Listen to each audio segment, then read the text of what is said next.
शराब पॉलिसी पर संग्राम ऐसा छिड़ा है दिल्ली में कि बात घोटाले, आरोपों और सीबीआई जांच से बढ़कर अब स्टिंग ऑपरेशन पर आ गई। स्टिंग ऑपरेशन वाले हमले से दिल्ली में सियासत फिर से गर्मा गई है। स्टिंग ऑपरेशन में क्या कुछ है, पहले वो देख लीजिए। सानू तुसी ना ए दुकान खोले ना, सानू महीने 10 लाख देना, जो मर्जी। इस स्टिंग के जरिए बीजेपी शराब ठेकों में बंदरबाट का आरोप लगा रही है। आबकारी नीति के नाम पर करोड़ों के हेराफेरी की आशंका जताई जा रही है और बीजेपी आप पर निशाना साध रही है। बीजेपी का दावा है कि खुफिया कैमरे में जो शख्स दिखाई दे रहा है वो महादेव लिकर के मालिक मनी मारवा का पिता कुलविंदर मारवा है। सीबीआई ने अपनी जांच में सनी मारवा के घोटाले का अहम किरदार बताया है। अपनी एफआईआर में सनी मारवा को आरोपी नंबर 13 बताया है। तो संबित पात्रा बीजेपी के प्रवक्ता ने क्या कुछ कहा, वो पहले सुन लीजिए। इनके बेटे सनी मारवा 13 नंबर अक्यूज्ड हैं सीबीआई के चार्जशीट में, आरोपी पत्र में। और जो पूरा मोडस ऑपरेंडाई समझाया है उसमें मोटी मोटी बातें क्या हैं? पहले आप हमें अपना कमीशन दे दीजिए, हमें अपना पैसा दे दीजिए और 20 पैसे का माल उठा लीजिए, उसको आप 80 करके बेचिए। किसे बेचिए?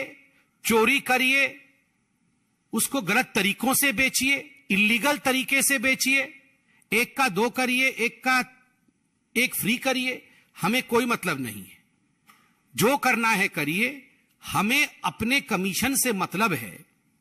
ये अरविंद केजरीवाल की सरकार की नीति रही है। बीजेपी ने जो स्टिंग ऑपरेशन जारी किया है उसमें कुलविंदर मारवा शराब ठेकों के लाइसेंस के लिए 253 करोड़ देने की बात करता है और ये ऐसा दिख भी रहा है। 253 करोड़ ले लिया, ठीक, जाओ जितने मर्जी दुकाना करो, जो मर्जी करो। कई लोगों ने 500 करोड़ तक लेने की बात कर रहा है। बाकी तो 500 करोड़ लिया। यूं तो शराब घोटाले को लेकर केजरीवाल सरकार पर बीजेपी के आरोपों काफी पुराने हैं, लेकिन अब स्टिंग ऑपरेशन जारी कर बीजेपी ने अपने हमलों को नई धार दे दी है। बीजेपी के प्रवक्ता संबित पात्रा ने क्या कुछ कहा, वो सुन लीजिए। ये मारवा साहब थे, उन्होंने कहा कि हम तो कच्ची कॉलोनी में टेंडर ले रहे थे, वहां पर तो जो दुकानें होती है वो तो सस्ती की दुकानें होती हैं। हमसे 250 करोड़ रुपए लिए हैं, बड़े बड़े वालों से तो 500-500 करोड़ रुपए लिए। आलम यह था कि ये जो शराब नीति बनाई गई थी इसमें 2% से बढ़ा करके 12% कमीशन इन ठेकेदारों का, इन मित्रों का, अरविंद केजरीवाल का किया गया था।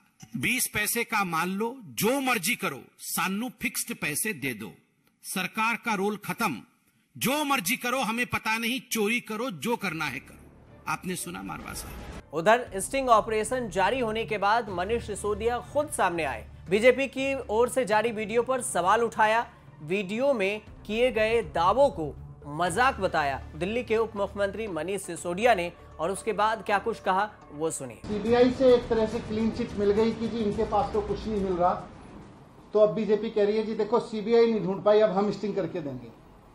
फिर वो कोई सड़क पे, चौराहे पे खड़े होकर किसी को गाड़ी पे बिठा के कुछ कहते हैं, उसके कोई सवाल जवाब करते हैं, वो स्टिंग है?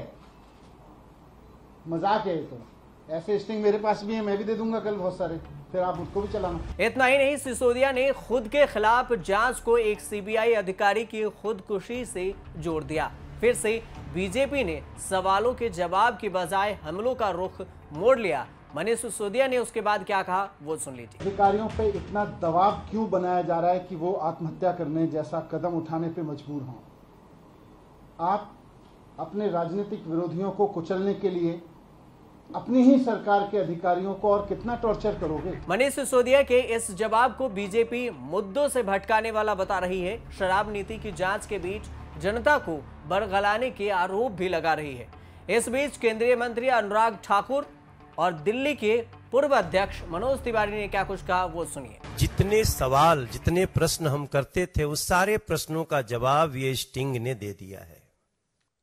ऐसे लोगों को अपने पद पे बने रहने का कोई अधिकार नहीं है।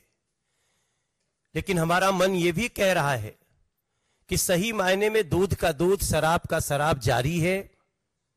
चाहे जितनी भी कोशिश कर लो, जल्दी ही सिसोदिया और भ्रष्टाचारी गैंग के मुखिया अरविंद केजरीवाल की भी बारी है। बार बार सवाल खड़ा हो रहा है, लेकिन अरविंद केजरीवाल जी की जुबान बंद है। कुछ नहीं बोल रहे, क्योंकि घोटाला इतना बड़ा है कि जिसकी गूंज आज पूरे देश में है। जो कभी भ्रष्टाचार के खिलाफ आवाज उठाने की बात करते थे, आज भ्रष्टाचार के दलदल में इतना अरविंद केजरीवाल डूब चुके हैं कि आज उनके पास कोई जवाब नहीं है। पहले सत्येंद्र जैन जेल में, अब कई औरों की तैयारी जेल जाने की। अब बीजेपी ने वीडियो जारी कर साफ कर दिया है कि आबकारी नीति पर दिल्ली की सियासी लड़ाई जल्द थमने वाली नहीं है। आगे कुछ और वीडियो सामने आने का दावा है, जिसे लेकर शराब नीति पर संग्राम बढ़ेगा। आने वाले दिनों में दिल्ली की आबकारी नीति पर पारा और भी चढ़ सकता है।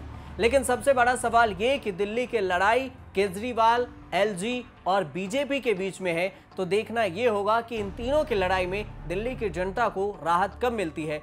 लेकिन यह भी इतना आसान नहीं है कि दिल्ली की जनता को इतनी शांति मिल सके कि केजरीवाल और एलजी और बीजेपी की लड़ाई से उन्हें अलग होना पड़े, क्योंकि केजरीवाल और एलजी की लड़ाई भी काफी पुरानी है।